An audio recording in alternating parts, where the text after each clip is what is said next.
Oke guys, welcome back to Daily Charting with Toshi, di mana kita akan daily chart your favorite cryptocurrencies. Oke, dalam 24 jam terakhir, sayangnya cryptocurrency market lanjut lagi turun sebesar 1,71%, dengan total market cap mencapai di 1,85 triliun US dollars. Dan kita bisa lihat sayangnya Bitcoin kembali di bawah dari 40.000 USD, ya tepatnya di 39.800-an. Itu merupakan penurunan kurang lebih sebesar 1%. Ethereum, kita bisa lihat ikutan ketarik sampai di bawah 3.000 US dollars, tepatnya di 2996. Nah, itu merupakan penurunan sebesar 1,24% dalam 24 jam terakhir. Lalu BNB, dia sepertinya juga akhirnya jebol supportnya ya, dan close di bawah dari 410. Nah, ini adalah penurunan sebesar 1,39% dalam 24 jam terakhir. XRP turun sebesar 1,81, Cardano turun sebesar 2,25 dan seterusnya. Jadi rata-rata overall semuanya ketarik oleh Bitcoin. Dan kita bisa lihat daily close dari Bitcoin buruk. Ya, kita bisa lihat dengan sangat jelas. Dia close di bawah dari ya 40 ribuan. Ya, di mana itu sebenarnya bisa menjadi satu struktur baru lah kemarin di sini ya. Walaupun ya struktur yang belum terlalu kuat, tapi tetap dia tembus. Tapi kalau kita mulai dari sisi positifnya, minimal nggak breakdown sampai menembus 395. Ya, di mana kita tahu 395 ini adalah harga kapitalisasi dari tanggal 11 April ya. Kapitulasi ya, dari 11 April. Nah, sekarang kita lihat dalam beberapa hari ke depan, apakah Bitcoin akan terus seperti ini ya, atau jangan-jangan dia sudah akan menemukan support di sini dan lanjut lagi ke atas ya. Nah, selain dari itu kita lihat weekly close-nya otomatis buruk ya, daily close buruk ya, weekly juga ikutan ya. Sekarang kita bisa lihat bahwa weekly close-nya technically masih di atas dari trend line. Tetapi kita bisa lihat open weekly candle-nya itu di bawah dari trend line. Artinya apa? Ada kemungkinan ini bisa sampai ya, ini kalau kita berpikir pesimisnya ya. Ya salah satu scenario bearishnya lah. Kesannya dia reject di sini, lanjut turun, mungkin retest lagi dan breakdown. Ya, kalau breakdown seperti ini ya, ada kemungkinan besar dia akan mengikuti pola seperti siklus sebelumnya ya, di mana kita tahu di siklus sebelumnya juga ada terjadi breakdown trendline di sini. Kalau breakdown trendline, kemungkinan dia atau probabilitas dia untuk winter lebih besar ya. Dan sayangnya satu lagi juga ya, satu skenario bullish yang kita harapkan yang terjadi di 2013 sepertinya sudah jelas tidak berhasil ya. Di mana kita tahu ada satu kemiripan yang sama. Itu terjadi tapering di 2013 ya, dan itu membuat BTC drop. BTC drop, lalu apa yang kita bisa lihat? Dia close di bawah dribble support band, tetapi minggu depannya langsung menemukan lagi momentum ke atas. Kita berharap seperti ini ya. Ternyata kita pada realitanya tidak semanis itu ya. Dan yang kita dapatkan adalah malah close kedua di bawah dari bull support band.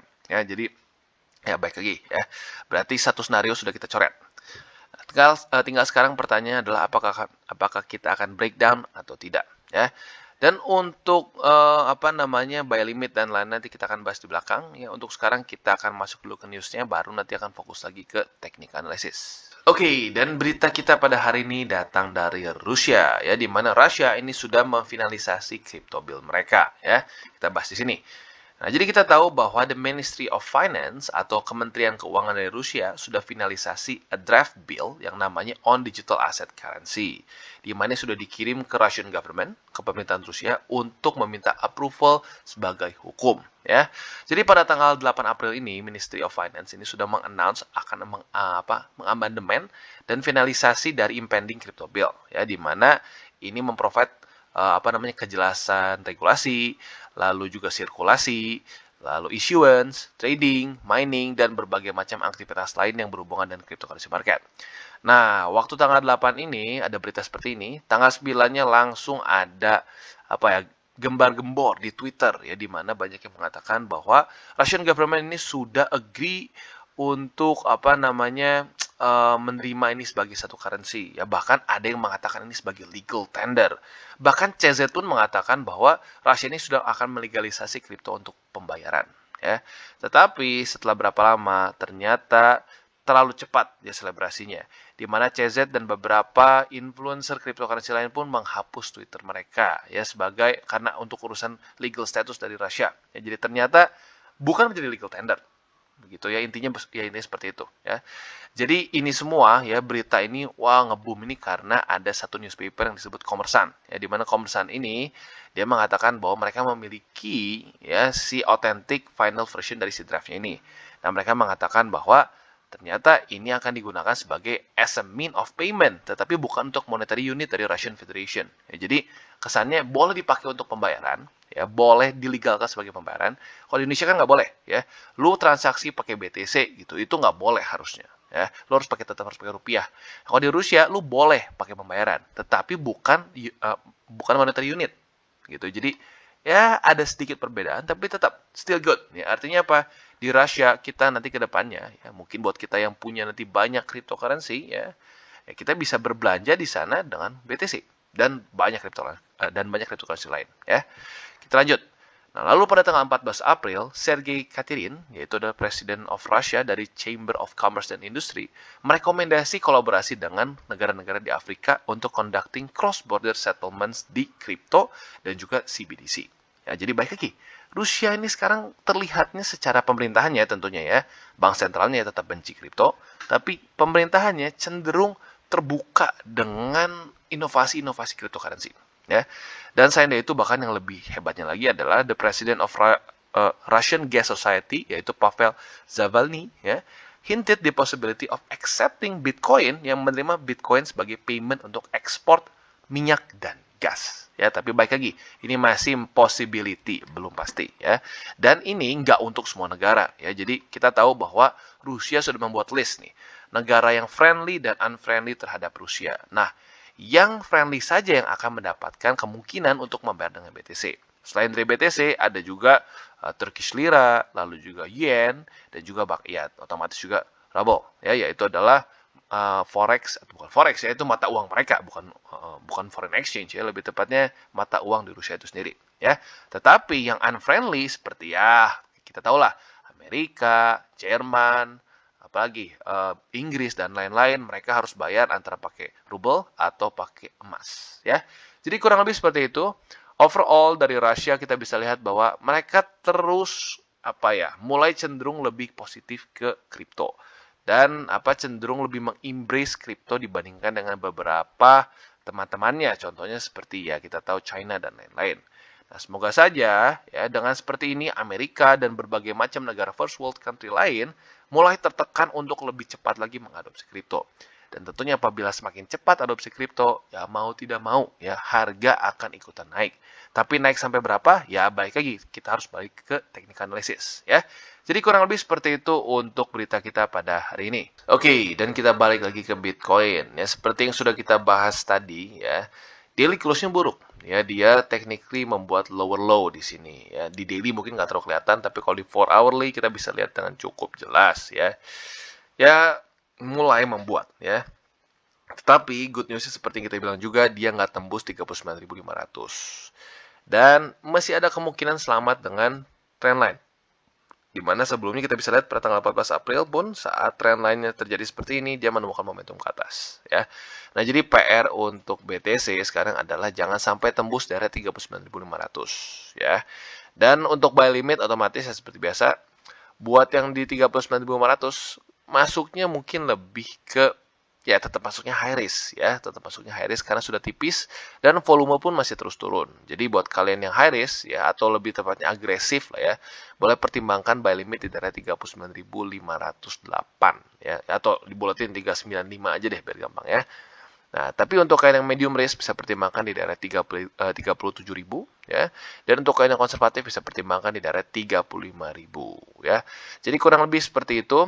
Dan ya tentu saja harapannya tetap bisa bertahan di atas dari 39.500 ya, karena kalau sampai dia daily close mulai di bawah dari trendline ini, ada kemungkinan ya, kalau kita lihat di sini, ada kemungkinan bisa ada price movement seperti ini ya. Dia mulai close di bawah, reject dan membuat lower low lagi. Nah, kalau udah seperti ini ya turun ya, bisa sampai ke 37, 35, bahkan bisa sampai ke daerah 30 ribuan. Ya, tentunya kita nggak mau seperti itu ya. Jadi kurang lebih seperti itu untuk Bitcoin, dan untuk kalian yang ingin akumulasi Bitcoin maupun altcoins lain bisa menggunakan link referral kita di bawah. Tentunya nggak wajib ya, dan nggak harus di satu spesifik broker. atau satu exchanger tertentu. Banyak ya, kalian bisa pilih sendiri. Ada toko kripto, ada Bybit, ada Maxi, ada Pionex, dan banyak lagi. Ya, jadi bagi kalian yang tertarik untuk membantu perkembangan dari TCI ini bisa menggunakan link referral di bawah. Ya. Dan satu lagi, DCWT ini bukanlah financial advice. Ya. Ini adalah semuanya bentuknya edukasi. Dan sekali lagi tujuan utamanya adalah untuk membiasakan para subscriber gue untuk bisa charting. Oke, dan selanjutnya kita masuk ke Luna. Nah, untuk Luna kita bisa lihat berarti buat kalian yang medium risk sudah dapat posisi kemarin ya. Karena sudah kita bahas ya, untuk medium risk ada di daerah $77 lebih 56 sen. Dan seperti kita lihat, dia masih ketahan oleh MA20 di weekly ya. That's the good news-nya untuk Luna. Walaupun kita lihat weekly close-nya luar biasa menyeramkan ya. Jadi sekali lagi ini dia gunanya untuk kita take profits ya. Untuk Luna gue sudah disclose, gue sudah 2 kali take profits ya, daerah sini, daerah $100. Yang kedua, gue TP lagi di daerah $100 lagi karena dengan pertimbangan waktu itu Bitcoin tepatnya masih di bawah dari bull support band. Waktu itu masih di daerah sini nih ya. Belum berhasil tembus. Ya, makanya gue nggak berani untuk lanjut lagi ke atas. Nah, ternyata BTC berhasil close weekly minggu depannya ya. Maka Luna menemukan juga momentum lagi. Tetapi kita bisa lihat Bitcoin turun lagi, akhirnya Luna terjun payung ya. Jadi ini dia gunanya kita take profits ya. Dan buat kalian yang sudah take profits 2 kali di sini ya sudah tenang lah minimal ya. Nah, jadi untuk sekarang buy limit masih sama ya, basically medium di daerah sini. Buat kalian yang mungkin nggak dapat posisi kemarin ya nggak apa-apa, pasang lagi aja di daerah situ ya, masih ada kemungkinan drop lagi di situ. Dan bahkan buat kalian yang konservatif masih bisa tetap juga taruh di daerah $75 lebih 11 sen. Karena baik lagi Bitcoin masih ngambek ya. Kalau Bitcoin masih ngambek, Luna pun masih ada kemungkinan untuk lanjut lagi lebih bawah ya. Jadi untuk yang konservatif masih bisa tetap bertahan di daerah $75 lebih 11 sen ya. Dan tentunya PR yang lebih makronya untuk Luna adalah jangan sampai ya dalam 7 hari ke depan ya, jangan sampai Luna close di bawah dari MA20. Karena kalau sudah sampai dia close di bawah dari MA20, MA50-nya masih jauh ya, masih di daerah $40 ya. Jadi kinda scary ya. Jadi semoga saja tidak terjadi seperti itu. Dan sebelum dari situ sebenarnya masih ada dua struktur sih di daerah 48 dan 46, tapi sama-sama masih jauh ya. Jadi tentunya harapannya adalah nggak jebol MA20 di weekly ya. Jadi kurang lebih seperti itu untuk Luna. Gue ulangi lagi, buy limit bisa 2, medium risk bisa di daerah $77 lebih 56 sen, dan buat kalian yang lebih konservatif bisa di daerah 77 lebih 56 sen. Oke, dan Matic jebol ya, akhirnya jebol juga ya, karena ya jujurnya gue nggak kaget kalau Matic. Kenapa? Karena ya lihat aja volumenya nggak jelas, dia juga cenderung sideways gitu ya, akhirnya jebol juga sih ya.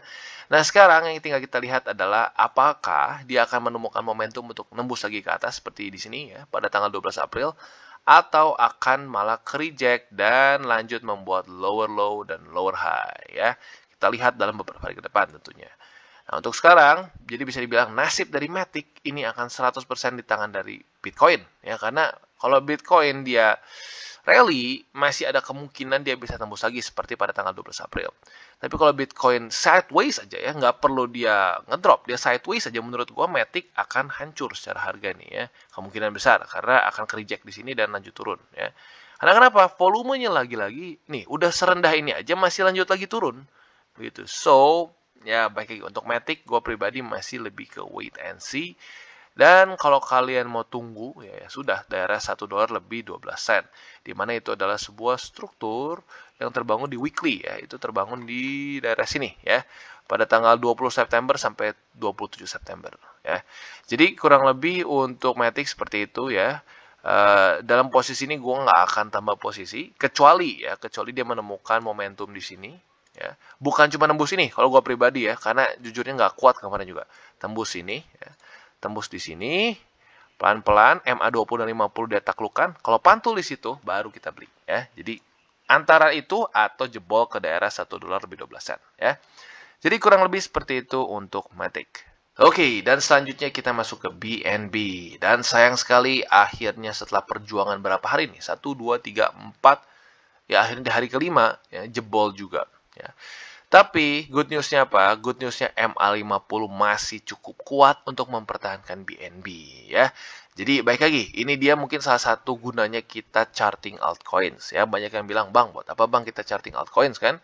Kan katanya BTC turun pasti alt juga jebol." Ya udah, kita nggak perlu charting. Oh ya, justru salah ya. Kita lihat. Ini BNB, ini Matic. Ada perbedaan kah? Sama-sama alts nih. Ini Matic, ini BNB. Lebih bullish mana? Lebih bullish BNB. Padahal BTC lagi drop sama-sama di bawah dari bull support band. Kenapa BNB lebih kuat? Karena secara struktur dia lebih bertahan.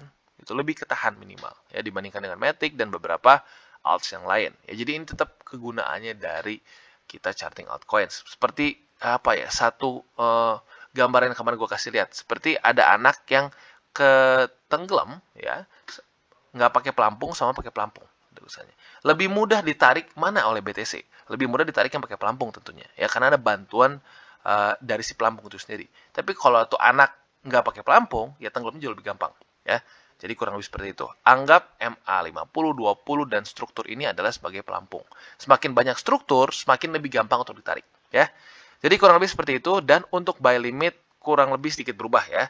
Jadi buat yang tadinya ini medium risk, MA50, jadi masuknya lebih ke agresif atau high risk.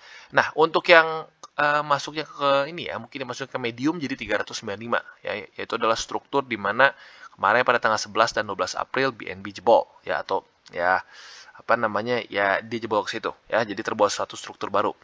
Dan buat kalian yang konservatif bisa pertimbangkan di daerah 356 ya. Jadi ini untuk yang konservatif, ini untuk yang medium risk, dan MA50 untuk yang agresif. Oke, dan selanjutnya kita ke XRP. Dan sesuai dengan pembahasan kita kemarin ya, probability dia lebih kemungkinan besar untuk breakdown, dan akhirnya terbukti dia breakdown ya.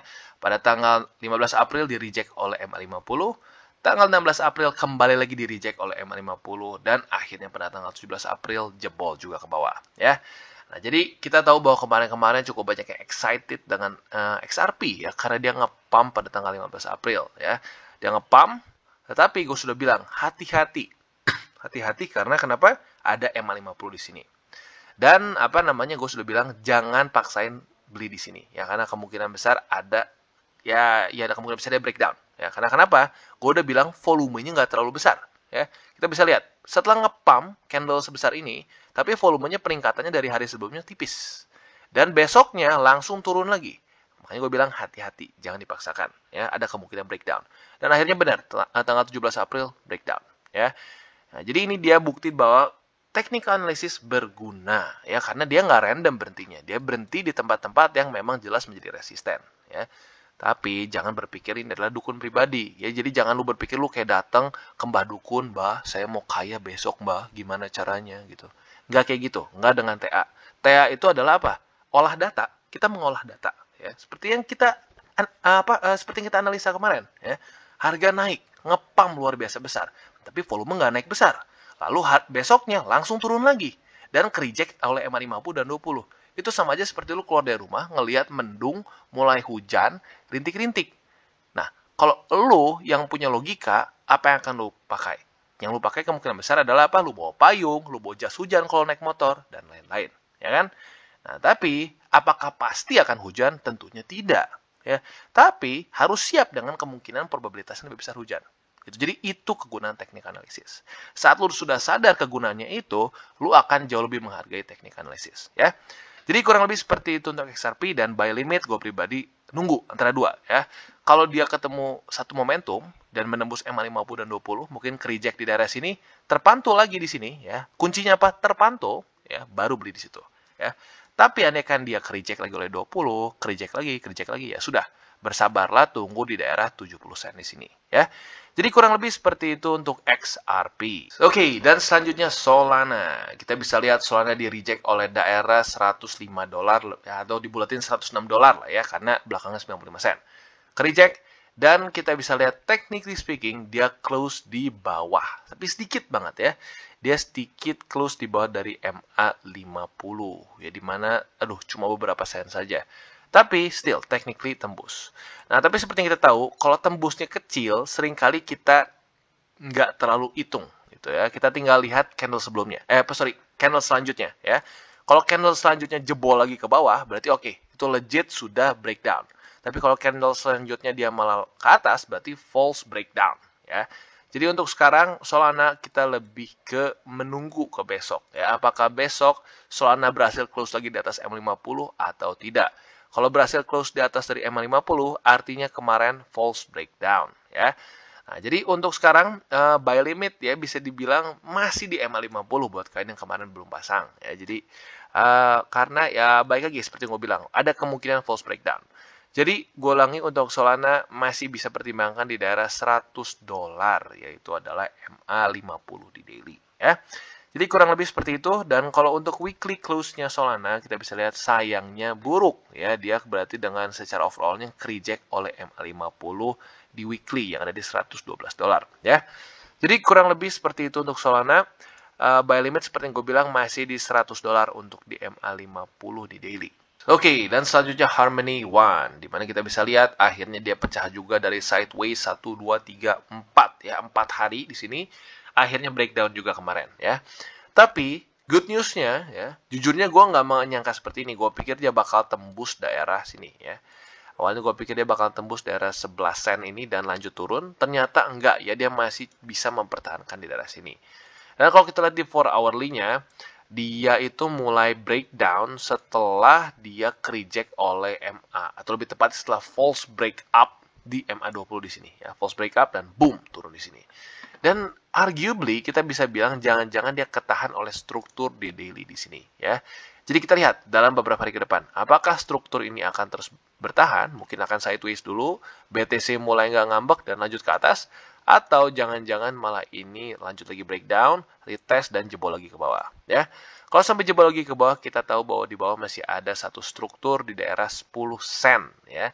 Nah, di mana di 10 sen ini adalah sebuah struktur yang terbentuk pada weekly, seingat gue, ya. Yes, weekly di sini. Pada tanggal 23 Agustus sampai 30 Agustus di sini, ya. Jadi ya tentu saja harapannya sih nggak sampai jebol ke sini, ya. Semoga saja seperti yang kita bahas tadi di awal, dia sideways dulu, ya, BTC-nya mulai waras lagi dan lanjut ke atas, ya. Nah, tapi sayangnya untuk Harmony, PR-nya tetap masih banyak. Andaikan sampai BTC pun mulai waras lagi, di atas 40.000 lagi, ya dia masih harus menaklukkan MA20 yang sudah semakin mendekat, ya. Jadi kalau sampai dia dipukulin lagi, ya sudah, kemungkinan besar akan lanjut turun, ya. Jadi untuk Harmony One sekarang cenderung masih bearish kelihatannya, ya. Dan untuk buy limit, ya bisa pertimbangkan di daerah 11 sen ini, ya, atau lebih tepatnya 0,115, dan bisa juga pertimbangkan di daerah 0,10 alias 10 sen, ya. Jadi kurang lebih seperti itu untuk Harmony One. Oke guys, jadi itu adalah akhir dari segmen DCWT kita pada hari ini. Dan jangan lupa, bagi kalian yang merasakan manfaat dari segmen ini, jangan lupa untuk share ke teman-teman kalian. Dan apabila lu pengen mensupport channel kita, ya TCI, jangan lupa untuk menggunakan link referral kita di bawah. Nggak wajib, ya, tetapi apabila lu menggunakan link referral kita di bawah, ada macam-macam, ya, dari Bybit, Huobi, Maxi, toko kripto, dan banyak lagi, ya. Ya, walaupun nggak wajib, tapi kalau menggunakan link referral kita, lu secara langsung membantu perkembangan dari TCI. Dan satu lagi, jangan lupa juga untuk join Telegram group kita, di mana kita bisa ngobrol-ngobrol santai mengenai dunia cryptocurrency secara dua arah. So, jangan lupa untuk like, subscribe, klik the bell icon, and see you on the next video.